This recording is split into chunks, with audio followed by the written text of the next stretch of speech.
આપની સાથે હું મનીષા વિગતવાર સમાચારમાં વાત કરી અમદાવાદમાં પોલીસ સબ ઇન્સ્પેક્ટર દેવેન્દ્રસિંહના આપઘાતના કેસમાં પોલીસ દ્વારા તપાસ કરવામાં આવી રહી છે ત્યારે હવે પરિવારજનોએ પીએસઆઈ દેવેન્દ્રસિંહના મૃતદેહનો સ્વીકાર કર્યો છે। વાડજ સ્મશાન ગૃહમાં દેવેન્દ્રસિંહના અંતિમ સંસ્કાર કરાશે। અંતિમ સંસ્કાર પહેલા દેવેન્દ્રસિંહના ઘરે પોલીસનો ચુસ્ત બંદોબસ્ત ગોઠવી દેવામાં આવ્યો છે। સિવિલથી મૃતદેહને પરિવાર નિવાસ સ્થાને લઈ આવવામાં આવશે।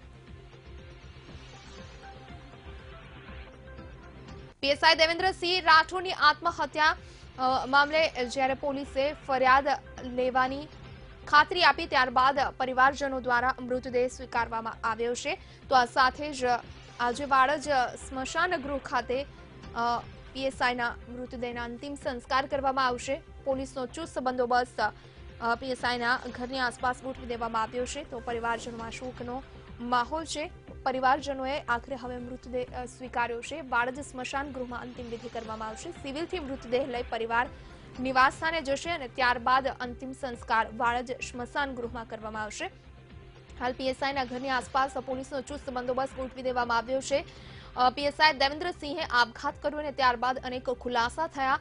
ખાસ કરી ડીવાયએસપી એનપી પટેલ વિરુદ્ધ ફરિયાદ કરવા માટે પરિવારજનોનું જણાવવાનું હતું અને તેમણે જણાવ્યું હતું જ્યાં સુધી ફરિયાદ નહીં થાય ત્યાં સુધી દેવેન્દ્રસિંહ રાઠોડનો મૃતદેહ સ્વીકારવામાં નહીં આવે અને પરિવારજનોએ મૃતદેહ નહોતો સ્વીકાર્યો। આખરે પોલીસે ફરિયાદ લેવાની ખાતરી આપી અને ત્યારબાદ પરિવાર દ્વારા મૃતદેહ સ્વીકાર્યો છે। હવે સિવિલ હોસ્પિટલથી મૃતદેહ નિવાસ સ્થાને લાવવામાં આવશે અને ત્યારબાદ વાડજ સ્મશાન ગૃહ ખાતે તેમના અંતિમ સંસ્કાર કરવામાં આવશે।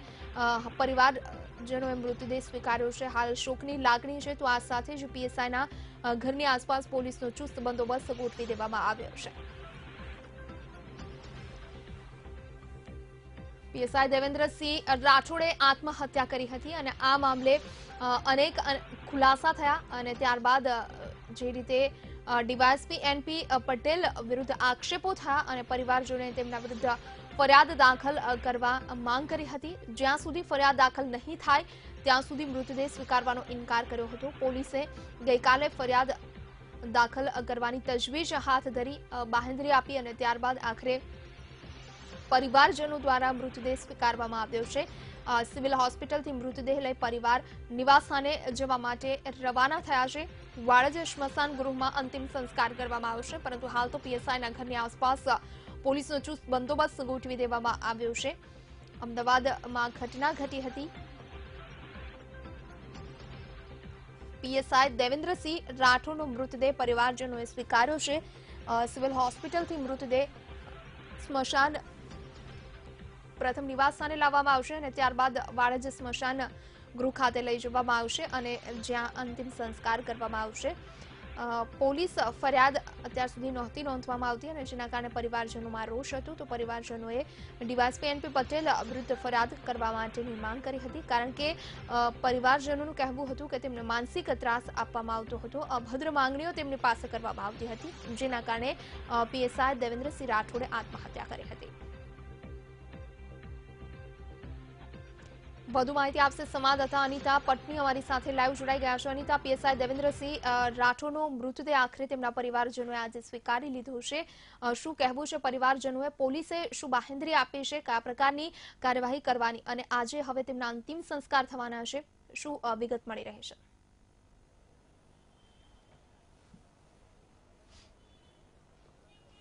જી મનીષા, જે પ્રકારે પીએસઆઈ દેવેન્દ્રસિંહના આપઘાત બાદ 4 દિવસ બાદ પરિવારજનોએ મૃતદેહ સ્વીકાર્યો છે। હાલ તો તેમના મૃતદેહ તેમના નિવાસસ્થાને લાવવામાં આવ્યો છે। પરિવારજનો અત્યારે તમામ તેમના નિવાસસ્થાને છે। મહત્વનું છે કે છેલ્લા 4 દિવસથી જે વિવાદો ચાલી રહ્યા હતા કે મૃતદેહ નહીં સ્વીકારવાના અને ફરિયાદ નોંધવા માટેના જે વિવાદો હતા તેના પૈકી જ્યારે ક્રાઇમ બ્રાન્ચને તપાસ સોંપવામાં આવી ત્યારે ગઈકાલે ક્રાઇમ બ્રાન્ચની જે એસઆઈટીની ટીમ આવી હતી, પરિવારને મળી હતી, 1.5 કલાક સુધી ચર્ચા થઈ હતી। અંતે ફરિયાદ લેવાની વાત કરતા પરિવારજનોએ મૃતદેહ સ્વીકાર્યો હતો। મહત્વનું છે કે જે ફરિયાદમાં ઉલ્લેખ કરવામાં આવ્યો છે જેમાં ડીવાયએસપી એનપી પટેલ ઉપર જે દુષ્પ્રેરણાની ફરિયાદ અને સાથે સૃષ્ટિ વિરુદ્ધનું કૃત્ય કર્યું હોવાનો જે ગુનો દાખલ કરવામાં આવ્યો હતો તેને લઈને હાલ તો ક્રાઇમ બ્રાન્ચ તપાસ કરી રહી છે। આ દરમિયાન અત્યારે તમે જોઈ શકો છો મોટી સંખ્યામાં જે પરિવારજનો અત્યારે હાલ તેમના નિવાસસ્થાને પહોંચી ગયા છે। થોડા સમયમાં જ જે દેવેન્દ્રસિંહનો જે સ્મશાન યાત્રા ઘરેથી પસાર થવાની છે તે વાડજ સ્મશાન ગૃહ લઈ જવામાં આવ્યા છે। પરિવારજનોમાં અત્યારે હાલ ખૂબ જ માતમ છે, કારણ કે પોતાના જે ઘરનું એક સ્વજન તેમણે ગુમાવી દીધો છે, પરંતુ ન્યાયની આશા અત્યારે હાલ તેમની જીવત થઈ છે, કારણ કે ક્રાઇમ બ્રાન્ચે ફરિયાદ દાખલ કરી છે. ક્રાઇમ બ્રાન્ચ ઉપર તેમણે અત્યારે વિશ્વાસ વ્યક્ત કર્યો છે.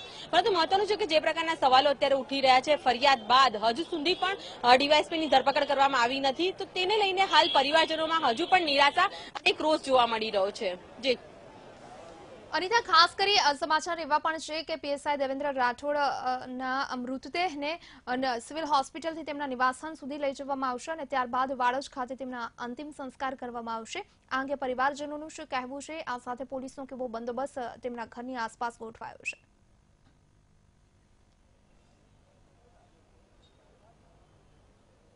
જી, ખાસ તો તમને હું ફરી એક વખત માહોલ બતાવી દઉં છું તેમના નિવાસ સ્થાનનો. અત્યારે હાલ મોટી સંખ્યામાં તમે જોઈ શકો છો કે પરિવારજનો પહોંચે છે. જે મૃતદેહની થઈ જવાની અત્યારે હાલ જે પરિવારજનો દ્વારા જે વિધિ છે તે અત્યારે કરવામાં આવી રહી છે. વિધિ પૂર્ણ થયા બાદ મૃતદેહ તેમના નિવાસ સ્થાનેથી પસાર થશે. તમે પોલીસ બંદોબસ્ત પણ જોઈ શકો છો કે પોલીસ પણ અત્યારે હાલ તૈનાત કરવામાં આવી છે. સાથે દેવેન્દ્રસિંહના જે કલીગ, જે તેમની સાથે સહકર્મચારી જે હતા, જે ટ્રેનિંગ લઈ રહ્યા હતા, તે તમામ લોકો અત્યારે હાલ તેમની સ્મશાન યાત્રામાં જોડાયા છે અને એક માતમ અને એક દુઃખ અત્યારે હાલ પરિવારજનોમાં જોવા મળી રહ્યું છે, કારણ કે દેવેન્દ્રસિંહનું જે સપનું હતું પીએસઆઈ બનવાનું, તે પૂર્ણ તો થયું, પરંતુ 6 દિવસ બાદ તે શપથ લે તે પહેલા જ તેમણે આપઘાત કરી લીધો હતો. આપઘાતનું કારણ ડીવાયએસપી નો જે માનસિક ત્રાસ અને જે પ્રકારનું કૃત્ય તેની સાથે થઈ રહ્યું હતું તે તેમણે જણાવ્યું હતું. પરંતુ પરિવારે અત્યારે હાલ તેનું સન્માનજનક તેનું જે સ્મશાન યાત્રા નીકળે અને જે વિધિ થાય તેવી માંગ કરી છે. પરંતુ મહત્વનું છે કે હાલ તંત્ર આ મામલે શું કરી રહી છે તે હજુ સ્પષ્ટ થયું નથી, પરંતુ ટૂંક સમયમાં વાડજ સ્મશાન ગૃહમાં તેમને અંતિમ ક્રિયા માટે લઈ જવામાં આવશે. ખાસ તો આ સમગ્ર મામલે હાલ પરિવારજનોમાં માતમ તો છવાયો છે, સાથે દુઃખ પણ છે, કારણ કે હજુ સુધી ફરિયાદ દાખલ થઈ છે પરંતુ ન્યાય નથી મળ્યો, કારણ કે ડીવાયએસપીની હજુ સુધી ધરપકડ કે તેની વિરુદ્ધ કોઈ પગલાં લેવાયા નથી, કે તેને બરતરફ કર્યો નથી, કે સસ્પેન્ડ કરવામાં નથી આવ્યો. તો સવાલ અનેક ઉઠી રહ્યો છે, શું આ પરિવારને ન્યાય મળશે? કારણ કે તેમણે મૃતદેહ તો સ્વીકારી લીધો છે, પરંતુ ન્યાય પણ હજુ તેઓ ઝંખી રહ્યા છે.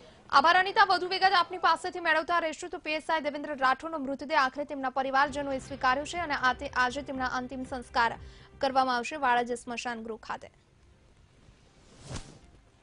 પીએસઆઈ દેવેન્દ્રસિંહ રાઠોડની આત્મહત્યા મામલે ફરિયાદ નોંધાતા ડીવાયએસપી એનપી પટેલની મુશ્કેલી વધી છે. સમગ્ર મામલે ક્રાઇમ બ્રાન્ચ દ્વારા તપાસ હાથ ધરવામાં આવી છે. સૂત્રો તરફથી મળતી માહિતી પ્રમાણે ક્રાઇમ બ્રાન્ચે તપાસ હાથ ધરતા ડીવાયએસપી ફરાર થઈ ગયા છે. એનપી પટેલે પોતાનો મોબાઈલ પણ બંધ કરી દીધો હોવાની વિગતો પ્રાપ્ત થઈ રહી છે. વધુ માહિતી સાથે સંવાદદાતા અનિતા પટની અમારી સાથે લાઈવ જોડાઈ ગયા છે. અનિતા, ખાસ કરી સમાચાર એ પણ આ મામલે મળી રહ્યા છે કે આત્મહત્યા મામલે હવે ફરિયાદ જ્યારે નોંધાય છે ત્યારે ડીવાયએસપી એનપી પટેલની મુશ્કેલી વધી છે અને હાલ તેઓ ફરાર થઈ ગયા હોવાના સમાચાર મળી રહ્યા છે.